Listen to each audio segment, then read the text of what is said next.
I tried to take my own life. I tried to commit suicide because I guess I thought at that time that there was no other way out for me. I couldn't live with what was going on in my head anymore, and the drugs weren't working. That's what happens. The drugs stop working. There's no amount of drugs that I can use to shut this up unless I'm using constantly, which basically that's what my life became. I'd wake up, I'd use, and then I would use throughout the day until I'd pass out. That was my life for so many years.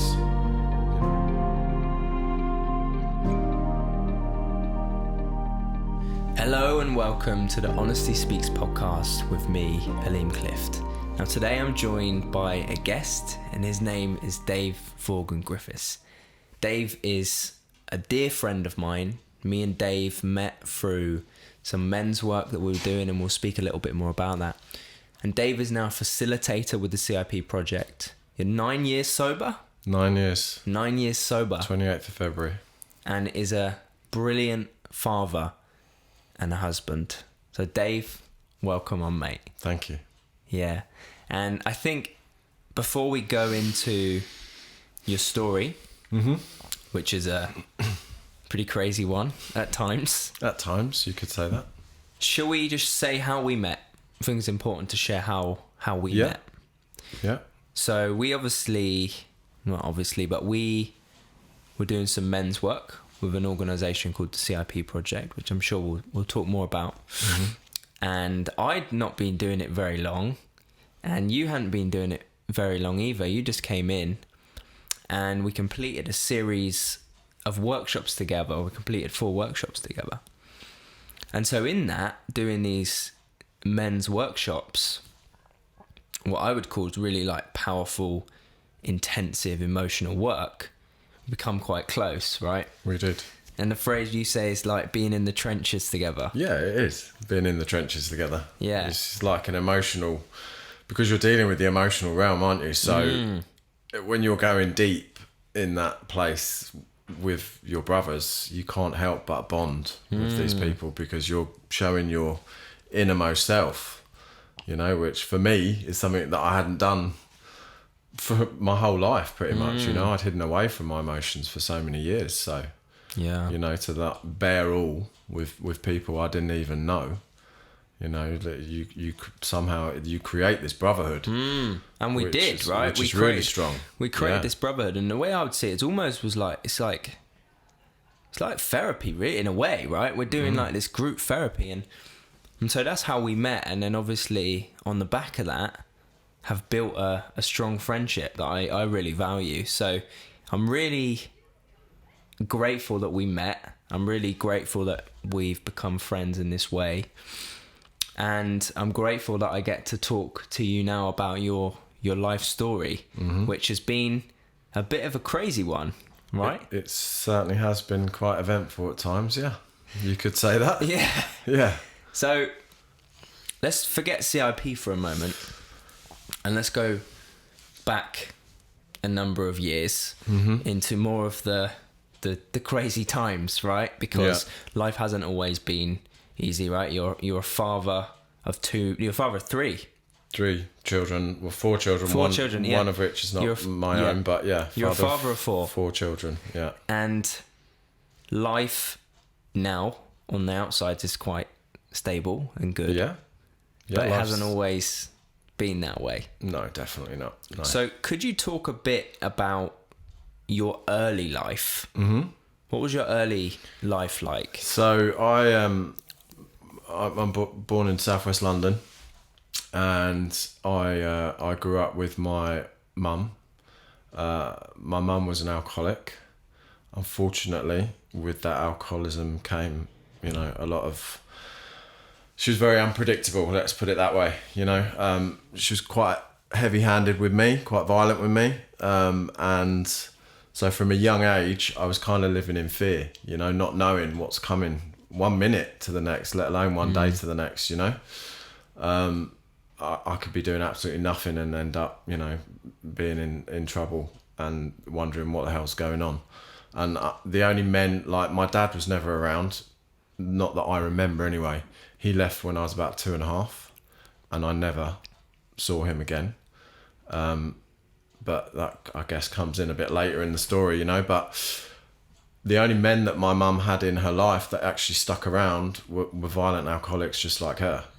So I was living in a household which was really chaotic and really kind of, it was just, for me, it was just fear all the time. You know, I thought the only way I can escape is by not having, like, getting in trouble and getting a slap or getting a beating or whatever else, would be to hide away. You know, so I try and hide away, but then obviously my mum and her boyfriend would get in arguments, and then he would hit her and attack her, and then I would try and defend my mum, and then I'd end up getting in trouble from both of them. You know, and I used to never really understand why.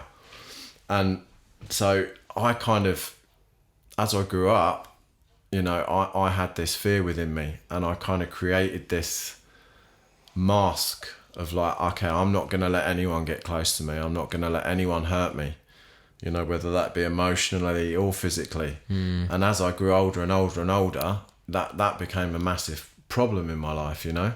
I struggled in school. I struggled to fit which group I'm going to fit in with at school, and I'd be like a bit of a social chameleon, you know. I'd flip from one group to the next, and then, you know, I suddenly started to realise that the people that I wanted to hang around with were the people who were doing all the things that you shouldn't be doing.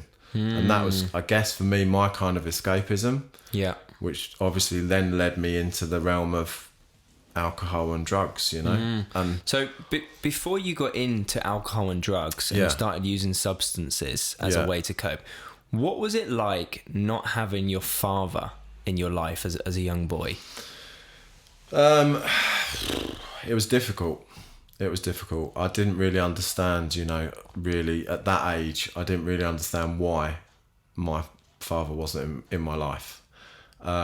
Obviously I'd go to my friends' houses and they'd have their dads there, and, you know, like mum and dad, and I'm like thinking to myself, why don't I have this at home, you know? And then obviously this man came into my mum's life who stuck around for about, I don't know, 4 or 5 years, and we just didn't get on at all. You know, he was not a nice man.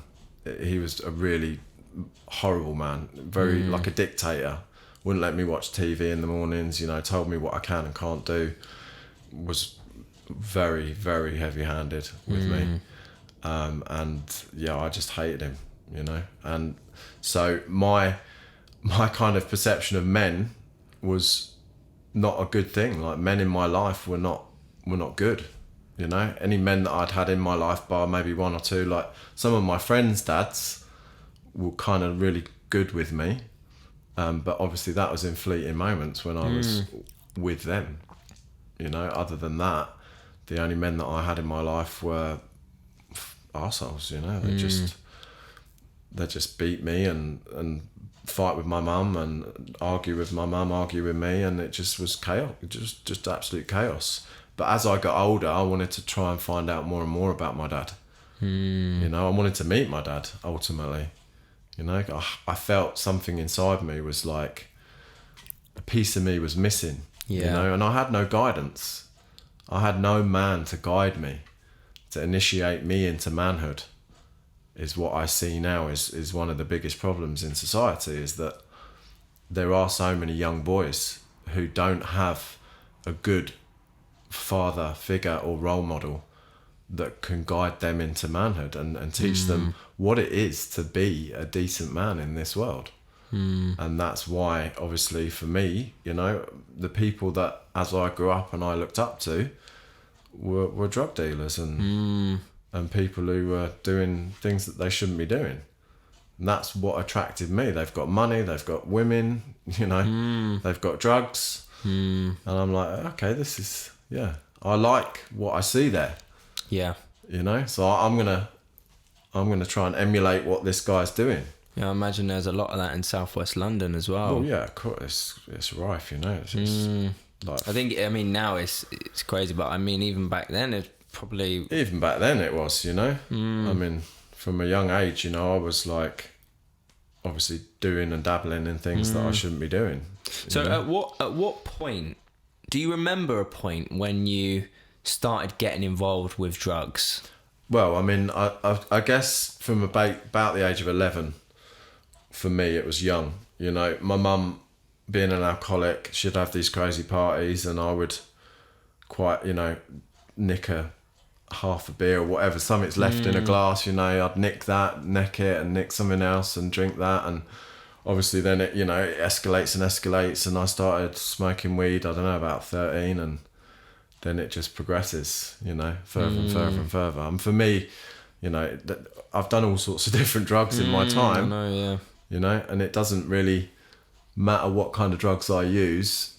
It's anything I use is I'm using to escape from myself. And that was the biggest attraction for drugs in my life, which I understand now, but obviously I didn't know then. Back then I just thought I was partying, right? I was partying with my mates, smoking weed, doing cocaine, etc., etc. And I just thought it was all fun and games. But then whenever people wanted to stop and I didn't, that's when I did. I thought, why am I different, right?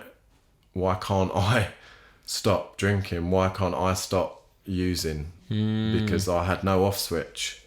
I just wanted to keep going and going and going and going until the money ran out or I passed out or whatever the case may be. But for me, you know, drugs came in at an early age, and once they were in, it was kind of an everyday thing. And what was the feeling like when you first did drugs? Do you remember what that feeling was like? I suppose for me it kind of gave me a place to be where I felt like I fitted in, you know, like, and it was an escapism from my head, because I had so much going on up here, you know, so much trauma, so much pain, so much anger, so much sadness, that I couldn't function as a normal child would. I'd always be getting in trouble. I was fighting a lot when I was younger, you know. I was kind of the black sheep of the road. The police are turning up outside my house, and, you know, I was always getting in trouble and doing all those crazy things. But that, I see it now, was my way of like escaping. Even doing the crazy stuff, fighting and all that. Yeah, from reality. The fighting was a reaction. I mean, I only understand this today because of what have happened to me in the last couple of years. You know, being diagnosed with complex PTSD in January 2021, that was kind of a massive eye-opener for me, because I understand now that all the fighting and stuff wasn't really me. It's not who I am. But what it was a reaction to a situation that was going on in front of me, which was taking me back to being a scared little boy who thinking he's going to get a beating. So if someone gets loud and aggressive in front of me and starts shouting at me and starts threatening me, my head in a split second has gone, this person's going to hurt me. So my reaction to that was, well, I need to get rid of that threat. Unfortunately, you know, and that's the way I used to deal with that, in a physical way. But then if you flip that in an emotional way, I want to run 1,000,000 miles. You know, you put me in an emotional situation and it's like, it's a totally different story. I can't handle it. I don't know what to do. I just want to run away. So, you know, it's, I suppose looking back on it now, it makes a lot more sense to me. But back then, I just enjoyed the rush and the thrill of whatever was going on. You're running away from the old bill, or doing this, doing that, doing all the things I shouldn't be doing, getting in a fight. I think when I got in a fight, it's like often I didn't even remember what had happened. This feeling would come over me, and it would just be like, whew, and you know, they say like the red mist descends, but I would literally have almost no recollection of what had just gone on, and I would just almost black out, and then afterwards I'd have this almost feeling of like relief. But what I know now is it's trauma leaving the body. It's like when a gazelle is chased by a lion. If they get away, they spend the next 2-3 hours shaking, and that's them naturally releasing that trauma from their body. Yeah. So after a fight, I would have the same thing. My adrenaline would be rushing, and I'd be shaking. Yeah. And that's the the trauma that Yeah. I'd buried so deep within me is coming out So it's and almost leaving like my body. when there was threats or you felt there were threats, it took you back to being that little boy. Yep. In a Whose millisecond. stepdad could have beat him up. Yeah. Basically, yeah. That's exactly where it took me. And that's why I would react so quickly and so violently. You know, which is I can't change the past, right? It's something I'm not proud of. I wish none of that had ever happened, but it's part of my story, and I can't change that. So, you know, I mean, thankfully today is very different. I still have complex PTSD. I'll always have that, but I've learned how to manage it by doing all the work that I've done on myself and through CIP, etc. But yeah, I don't have to react in that way anymore. If that happens in front of me now, I can think. I've got that moment to stop and think before I do something that I know it's going to end badly. Where back then I didn't have anything. I would just react. You know, through therapy I've learned to respond instead of react. I had 18 sessions of EMDR trauma therapy, which really helped me to unpick it all. But there's so much in my life, you know, there's so many events and so many things that happened.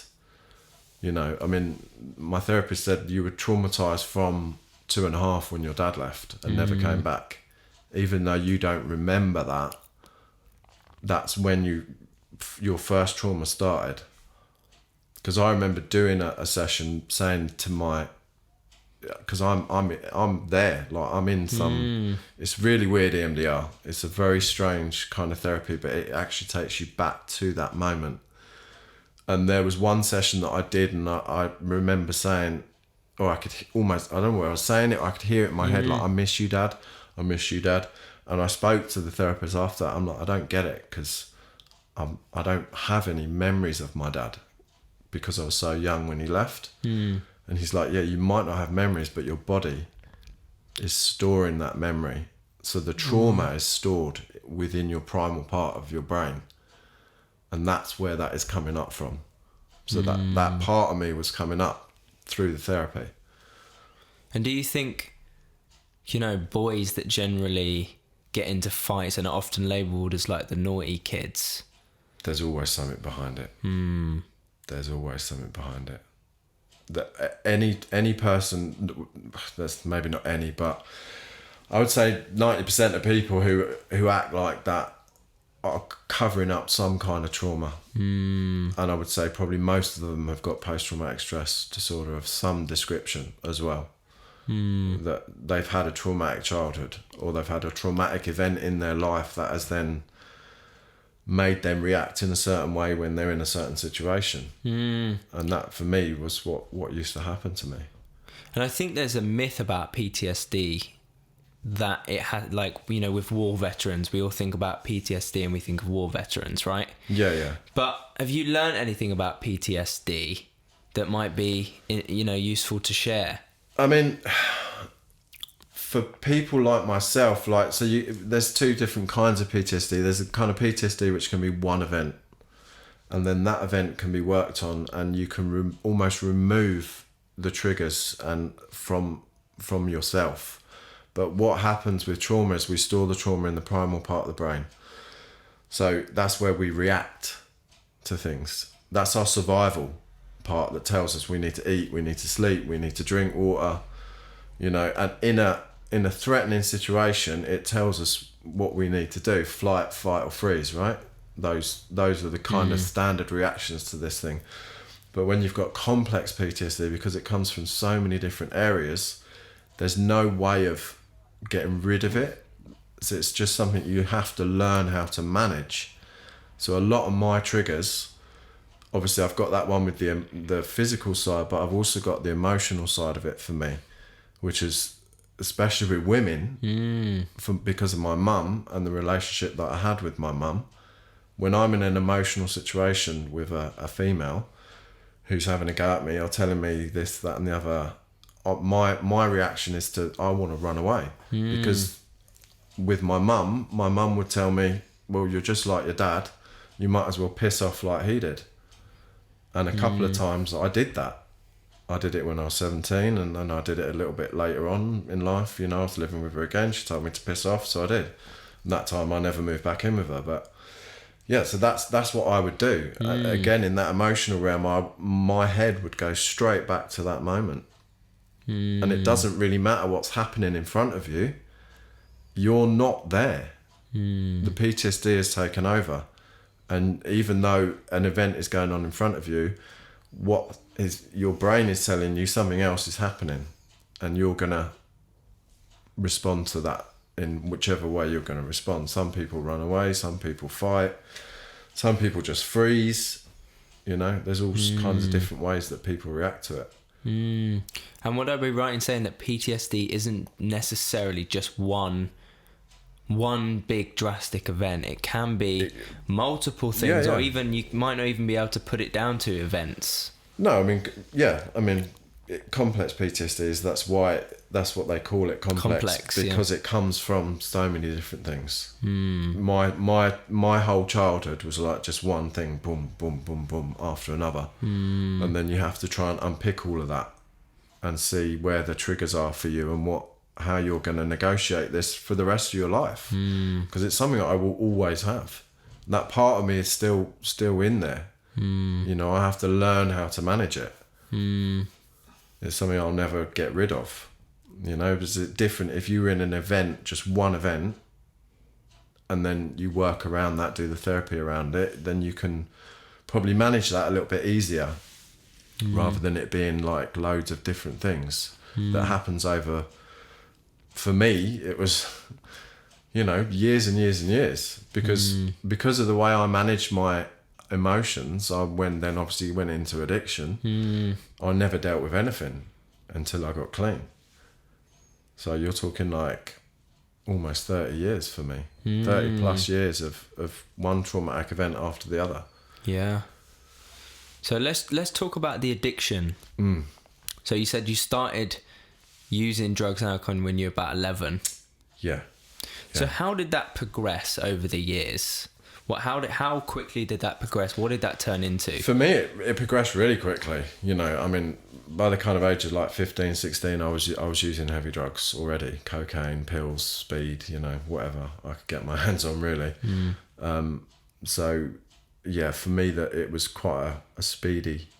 From drinking alcohol, you know, smoking fags, to then weed, and, you know, it progressed really, really quickly. But what I know, you know, is it doesn't matter what kind of drug I put inside me. And I've used all kinds of different drugs over the years. For me, it's like once a drug goes inside, I can't stop.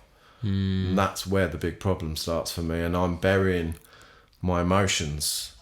You know, if I was happy, I would use. If I was sad, I would use. If I was angry, I would use. If it's raining on a fucking Tuesday, I would use. It didn't matter. To me, that's all I knew was alcohol and drugs. That's the only way I knew how to manage life, because I couldn't manage my own head, my own emotions, what was going on for me on a daily basis.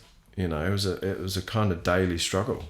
And what starts out, as I see, as like just getting wrecked with my mates, but then turns into something totally different for me. You know, I remember going to my mate's house and, you know, I've got cocaine and like, I'm like, do you want? And they're like, oh no, I don't want to use. We're sitting there playing Mario Kart. Do you know what I mean? On a Super Nintendo. This is how far back we're going now. You know. But I'm like, okay, you don't want to use it, but I'm still going to use it. Because I've got it, so I'm not going to use it, you know. And I looking back now, I see all the differences, but back then I didn't see it. In people that could use recreationally, for fun, because there are people like that, there are, that can use drugs and alcohol, and we see it as people that can drink, have a blowout really on the weekend, safely, and then go back and be a good member of society, go to work Monday to Friday, look after their kids, be a good husband, etc., etc. That weren't me. I was a fucking liability. You know, I was... The more alcohol and drugs I put in me, the more dangerous I became, because I was so unpredictable.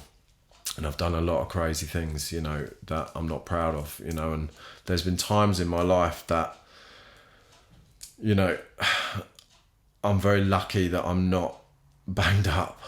Yeah, do you You have know. any stories about how crazy it really got? Just so we can like get into that. I suppose for me, kind of, one of the ones that really kind of stands out for me was when I was living in Spain, and I'd been out on a night out with a few mates, and I ended up getting in a fight with a few holiday makers. I totally lost my shit and went way over the top and ended up hurting someone quite badly. And I went home, I was covered in blood. I then got in a massive row with my ex-wife at the time. Well, my wife at the time, but now my ex-wife. And she told me that she was leaving with my son.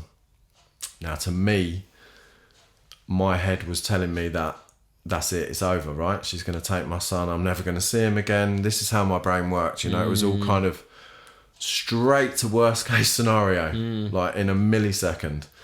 So that fueled my anger even more.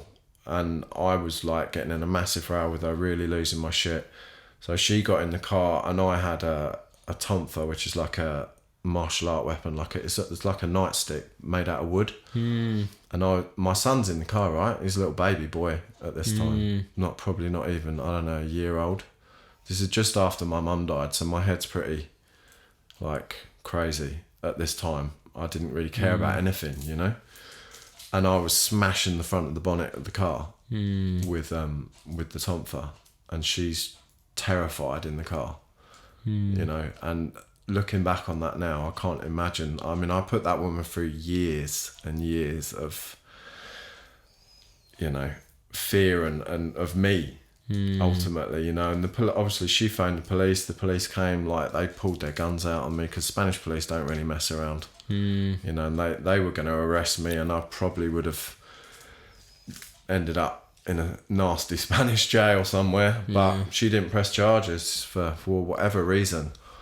You know, she didn't want to press charges, and I never went to prison.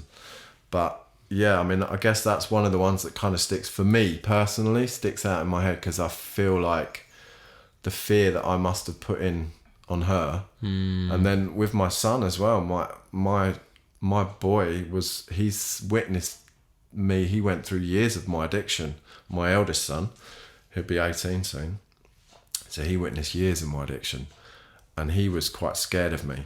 You know, and it took time for me to rebuild that relationship with him after getting clean. Just seeing his reaction, like if he'd drop a cup or something and it'd smash on the floor, he would flinch, like oh shit, what's dad gonna do now, you know? Because I was really volatile. You know, I never hit my ex-wife, and I never hit my son, but it was what I did around them that would, you know, make them scared, and mainly my son scared of me, because I was so volatile, punching doors, smashing stuff up and screaming and shouting, and I just wasn't a nice person to be around. You know. And the more I fueled that with booze and drugs, for me it was like whiskey and cocaine was like the worst concoction I could go for. That's when I used to get really violent, and I could be absolutely fine, and then I just switch. And once I switched, I was just like a crazy man, just totally uncontrollable. Even my mates used to think I was a lunatic. You know. And so, how old were you when this event happened? My mum died when I was 27. 27. And so, what age were you when you got clean? Oh God, 34. Yeah, 34. So from that when event, I got properly clean. Yeah. Because I stopped drinking a few years before that, but yeah. So from that event,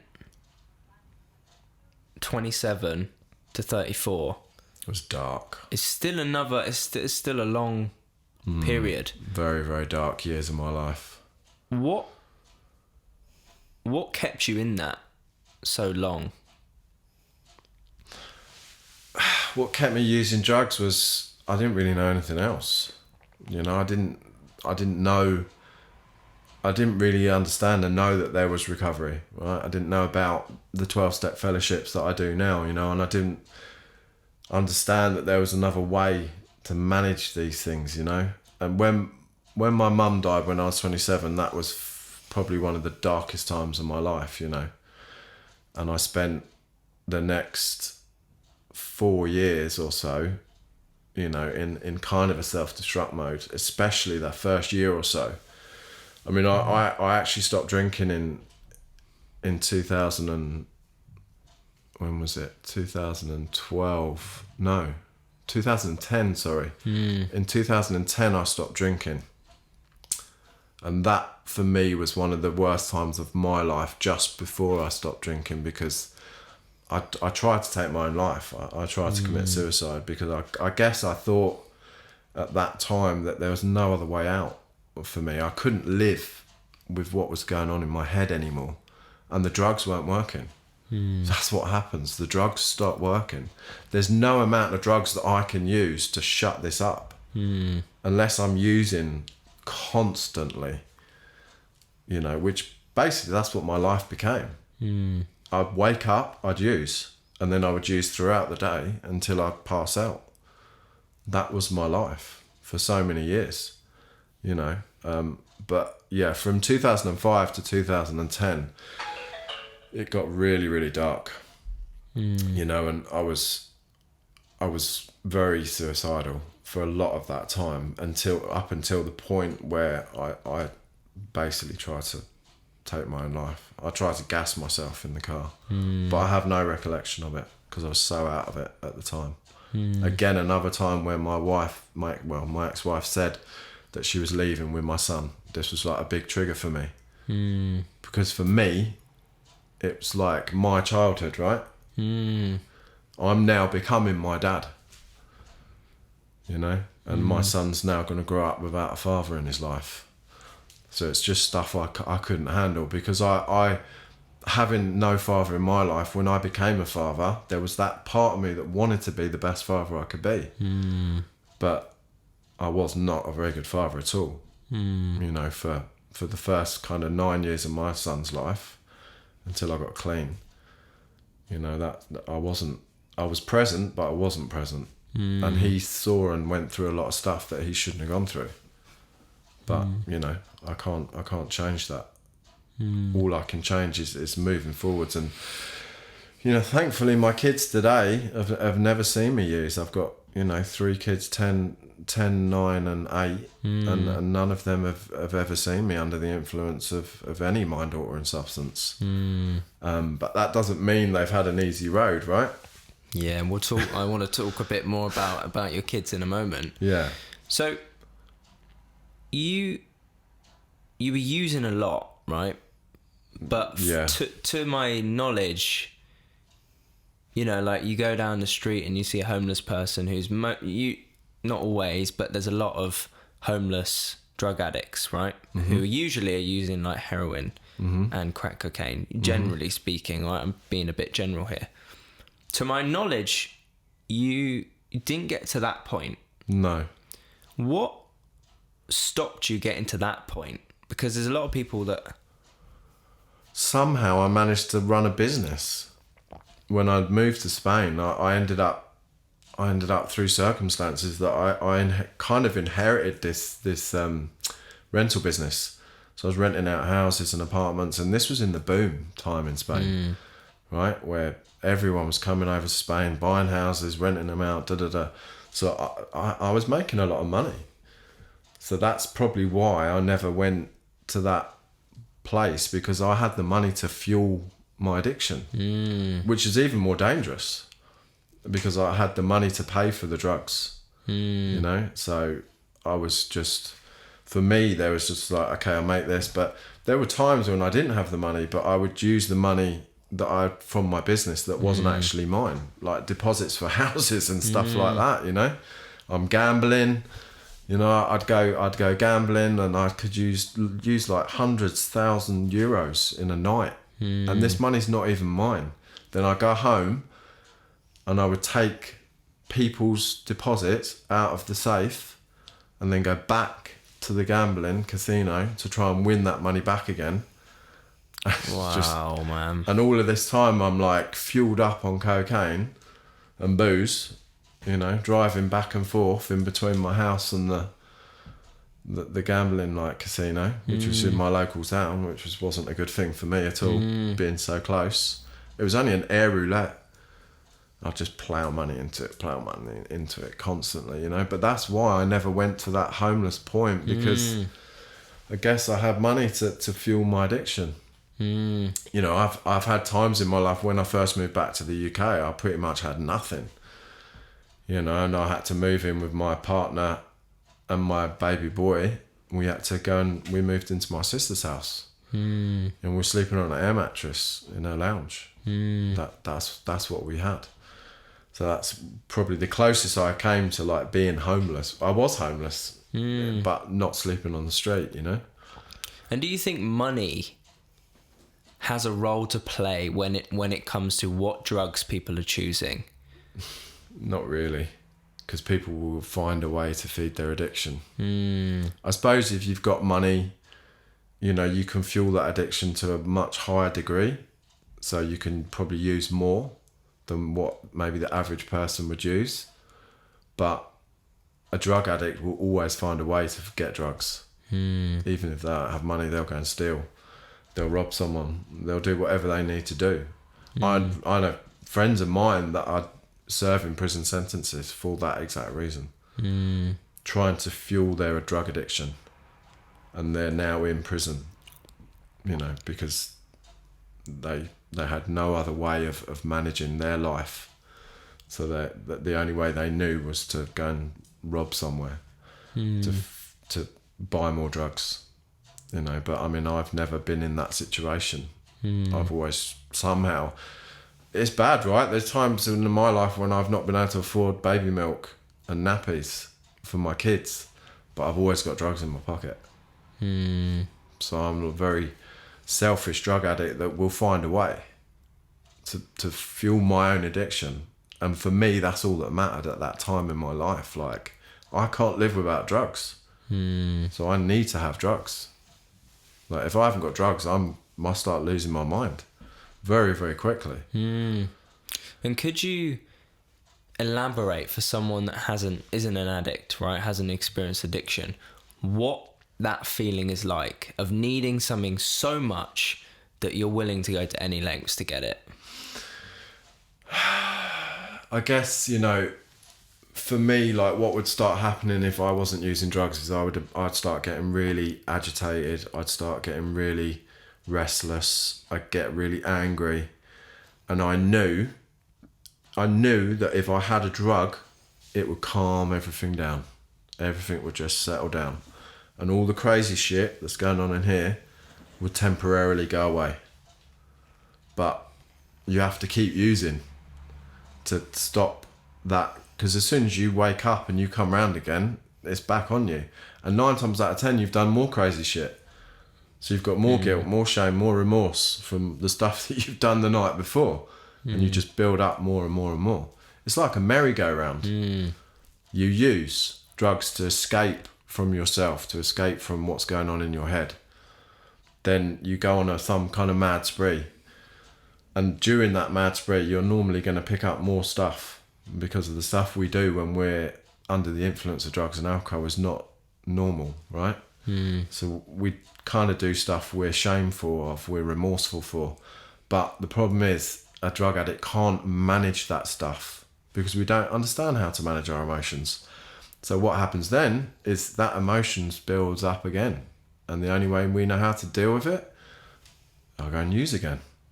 And you just go round and round and round and round constantly until you have to put something in the way to stop that first drug or first drink. That's when things change. You know, when you feel like you understand that, okay, if I pick up one drink or one drug, I don't know where I'm going to end up. That's the cycle of addiction, is use, have a mad spree, then we've got the spiritual malady, is all the remorse, the pain, the suffering, the trauma that we've picked up along the way. That builds up again until the point where we've got to pick up another drink or another drug. But it gets so much over time that eventually you just have to keep using, because there's no way of stopping what's going on in your head. So the only way is just keep using. And so, at what point did recovery come into your life? 2010. That's when I first was introduced to recovery. A friend of mine who had gone into AA at the time, he suggested that I maybe should start attending some meetings, you know? And I did. I started attending 12-step fellowships, and I got sober, but that took me a long time, right? I couldn't crack it straight away. I'd get a few weeks, I'd relapse. I couldn't get past 30 days. That was like my mark that I couldn't crack. So I'd get a week, I'd relapse, another week, I'd relapse. I was just constantly in and out relapsing. And then after that time I tried to take my own life, that put the fear of God in me. And I thought, if I don't change something now, something bad's gonna happen. You know, I'm probably the next time, who knows, maybe I'll succeed the next time. So that's when I stopped drinking and I stopped using hard drugs. But I didn't stop using. I continued to smoke weed, and I picked up a whole brand new addiction to prescription medication. I just filled that void with something else to numb the pain, numb the trauma. You know, that's all. I was kind of trying to figure this out. Like, what the fuck do I do now? I can't use this. I can't drink. There's a doctor over there who's going to tell me that I can take this drug to help me. Cool. This is like a wonderland for an addict. And living in Spain, you go in a pharmacy and say, I need more of those, and they just give them to you. So you have a collection of drugs that you can just, you know, take. I was supposed to take one in the morning of a mind-altering, like mood stabilizer. Call it an antidepressant, whatever you want to call it. And I would maybe take two. I'd maybe take a few more later in the day, you know, just depending on what kind of mood. You started abusing them. Yeah, I just abused the prescription medication I was on. Taking sleeping pills and then drinking loads of Red Bull to combat the effects of the sleepiness. But, you know, having that kind of woozy effect, you know, I'd just abuse anything I had. Any kind of drug I had, I would abuse. I wouldn't take it normally, you know. And so at what point did you cut that, you know? Did you knock that on the head? In 2014 was when I came back to the UK.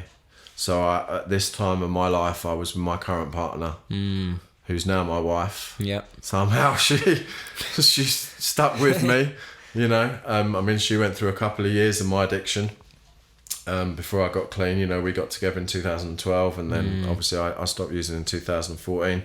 But I was just repeating all the same mistakes with her that I'd done with my previous relationship. You know, and even though I'd stopped using the hard drugs and the alcohol, which was kind of the fuel for my like violence and all that stuff, that had kind of gone right down, it was slowly starting to creep back into my life again. And things were bad again, you know, things were really bad again.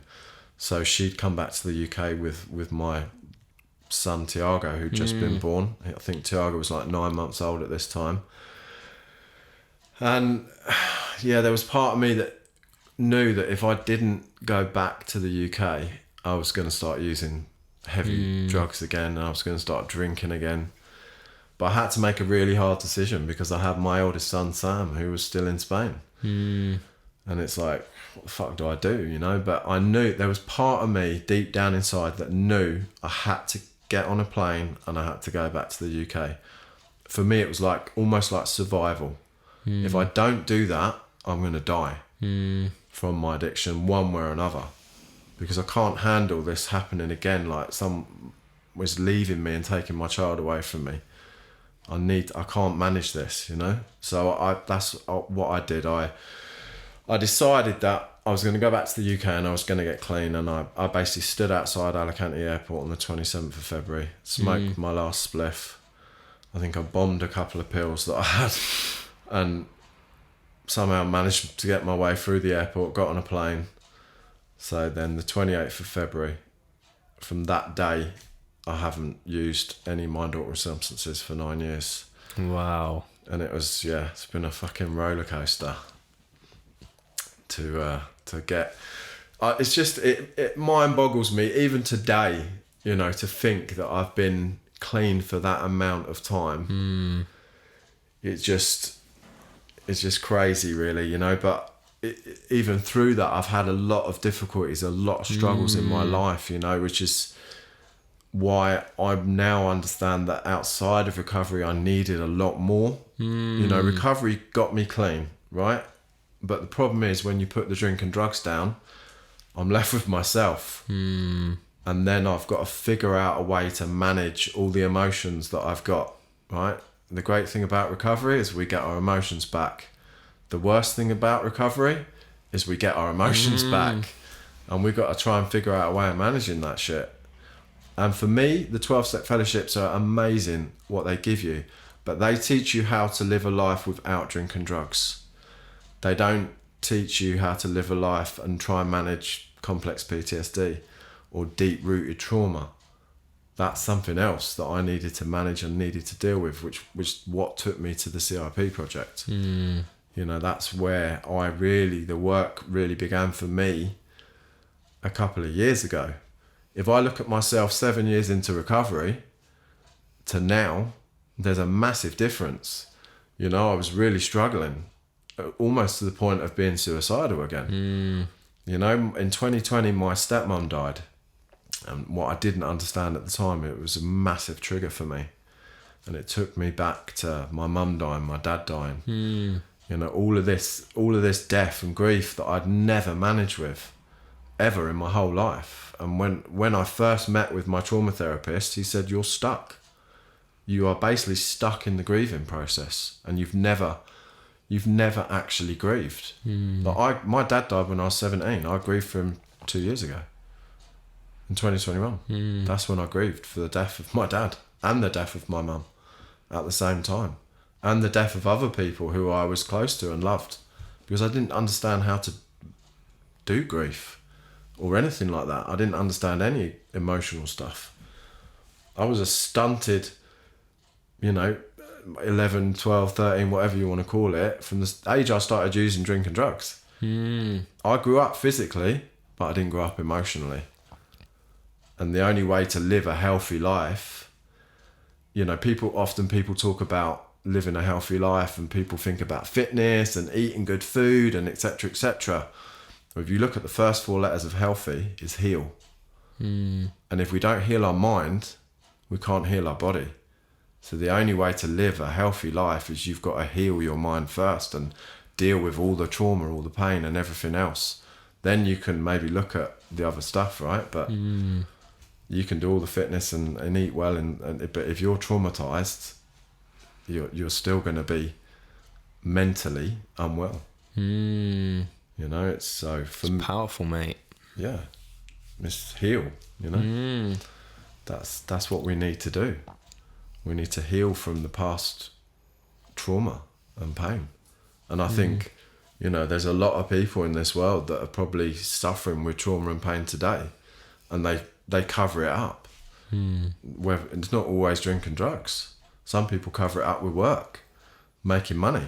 That's their way of covering it up. They've got a beautiful house, they've got a car, they've got the model wife or whatever else, but underneath all of that, they're fucked. You take all of that away and you actually look at the person, they're really not in a good place. And they're struggling with life day in, day out.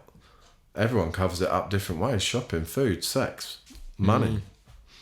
There's a million different ways people cover up their trauma and pain.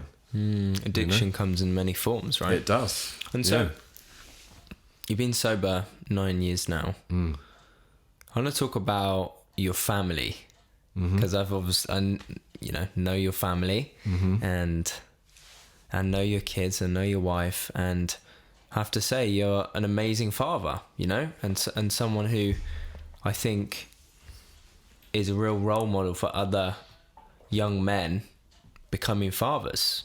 Because we're not taught how to be a father. Young men aren't taught. So how's that? What's that journey been like, being a father? For me, it's been a really difficult one, because I never had that in my life. So I had nothing. I had no idea how to be a father. I've like had to learn along the way, right, and wing it at times. But I suppose, you know, for what I look at today is I'm already a better father to my children than my father was to me, because I'm there. Just that in itself is that I'm present in my children's life, you know, is a massive thing for me. And I always will be present in my children's life, no matter what they do. I will never distance myself from my children. So yeah, for me it was really difficult, you know, to understand how to be a good father. And I've really struggled with that over the years, you know, because I've not always been the best father. You know, I appreciate your words, what you've said, you know, but the reality is that I've had to learn how to be who I am today, you know, and what you see today is the father that I am. You know, I'm present in my children's life. I practice therapeutic parenting. So for me, it's like I try and educate my children how to grow up, to live in a world that we see out there today. But I communicate with my children. I don't shout at my children. I don't hit my kids. I will always try and help them to manage their emotions, because what I see is like emotionally, you have to strengthen a child to grow into be a man or a woman, you know. But especially boys need to be guided to become a man, right? Because to be a man in this world is difficult, and to be a good man in this world is even harder. So for me, what I'm trying to instill in my boys is how to be a good man, and by that I have to lead by example. So I have to, you know, talk to my children in a certain way, you know, getting down to their level, all these little things that I've learned along the way practicing therapeutic parenting. What is therapeutic parenting? So therapeutic parenting is something that I learned that when we ended up taking on a child, my wife and I took on a child that wasn't ours, and we very quickly learned that the parenting that we thought the normal parenting, put a child on the naughty step when they've done this, and it just didn't work with this child that we had. So we had to figure out a totally new way of parenting, and this is when we stumbled across therapeutic parenting, which I think is something that Sarah Nash is the name. I think that's the right name, but she kind of wrote a lot of books about this stuff and almost, I guess, created it in a way.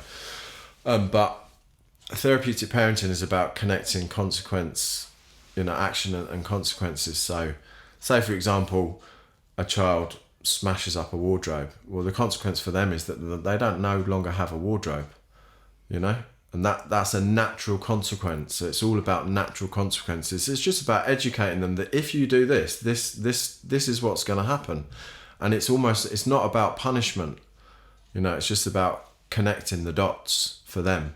You know, and it's very different in the language that you use with the child. Like, you never say naughty. There's words you don't use in therapeutic parenting.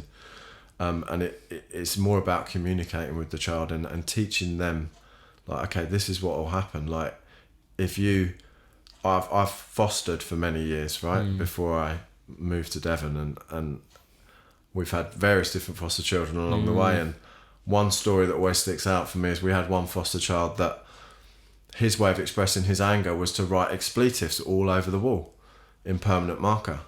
Every single word you can imagine under the sun. So my response to that was, well, you've made a pretty good job of this. And the consequences for you now is we're going to have to repaint this room. And that's it. There's no shouting, there's no, you know, berating him or anything else, because it's just pointless, right? It's not going to work. If you shout at a child, you're just making them go within themselves, or you're going to create a child that's traumatized, who later in life is going to react when someone else is shouting at them, and that can have devastating effects on their lives, because they could end up doing something that then changes their whole life. I mean, the reality is, if you hit someone one time and they fall down and crack their head on the pavement and die, your life changes forever. And that could be because you're a traumatized child who's been shouted at by a angry parent. You know, I'm 6'4". If I stand over my kids pointing the finger and screaming and shouting at them, I ain't gonna do no fucking good. All they're gonna be is scared of me. So the difference is I'll get down to my child's level. I'll talk to them, and I'll explain to them why what they're doing is not okay and not acceptable. And it's always reflecting it back. Like, so how would you feel if you'd done that? Or if someone had done that to you, how would you feel? It's like making them kind of see the effects of what they're doing, you know, and it's simple stuff, you know. I mean, it's quite, it takes a lot of practice, therapeutic parenting, but once you're in it, it just kind of starts to become natural, the way you manage your children and the way you manage. So I manage all my children in that way now. And, you know, I've got a really good relationship with my kids today. But that's bumps in the road, right? When I'm struggling, it's my wife and my kids that get it. The closest ones to me. Because they're the ones I live with. So when I'm in a bad place and I'm struggling, then I don't practice therapeutic parenting so well. And my anger can ping out sideways. You know, and I will shout at the kids. I ain't perfect. You know, like, by far. Like, you know, I make mistakes. I get it wrong. And I've done that many, many times in my life. But all I can keep doing is keep working on myself and keep practicing. You know, self-development is a never-ending journey. The minute you've got it sus, you think, all right, I'm cushy now, then you're fucked. That's when you're in trouble. Because you'll start forgetting all the stuff that you've learned. You think you're okay. My golden rule to me is that I know fuck all about recovery, and I know fuck all about self-development. And if I keep that in my head, then I'll always be open-minded to learn more. Because if I ever think I've got it worked out, who knows, I might go back to using. You know? If I think, oh right, I know what I'm doing now. Maybe I can go and have a pint. Maybe I can go and smoke a spliff. It's not going to affect me the same way. So it's just a never-ending journey of keep practicing and keep learning all the time, right? What I've learned in the last 2 years has been incredible. So I want to end with this question, because we might have, you know, young people watching this, and I wondered if you had words for a young person who was seeing the glamour and the excitement with drugs and with that lifestyle, having lived the life you've lived and having had the experiences you've had, what would you say to a young teenager who was seeing that? I'd say that it's not the right path to take, you know. It's difficult, you know, because it is so glamorized in the world today, you know, in films, in music and everything else. Like, it's a hard path to maybe not take for a lot of young people. But my advice to them would be, what are you looking for in that? You know, why do you feel that isn't the goal that you want to aim for, when you can aim much higher? You know, drugs and alcohol and a life of crime is not a good fucking life. It is a life of torment and torture and pain and misery. And anyone that thinks that a life of drugs and alcohol is glamorous is soon going to find out that is far from the truth. You know, my life of drugs and alcohol was a living hell, one day to the next. And my life being clean and sober is amazing beyond my wildest dreams. So if anyone ever thinks that they've got a problem with drugs and alcohol, or they think that this is going to be a way of lifestyle that they might want to go down, there's lots of help out there that they can look for. And my advice would be to the younger you are, the sooner you deal with whatever's going on in your life, whatever it may be, that you feel that you need to use drugs and alcohol to numb the pain or numb the trauma, to shut your mind off. The sooner you deal with that stuff, the better your life will be. because you've got your whole life ahead of you. I mean, I'm 45 now, right? I've been clean for 9 years. I'm starting to live my best life in my 40s. I could have done it in my 20s, but I didn't know how. So my advice to young people is, if you've got problems in your life, don't hide away from them. You got to deal with them. You know? It's, you know, yesterday was history, tomorrow is a mystery, today is a gift. That's why they call it the present. So what you've got today, be very grateful for, and live in the moment, and don't shy away from your pain and your trauma, because it will make you a strong person further down the line. Dave, thank you so much, mate. Thank you.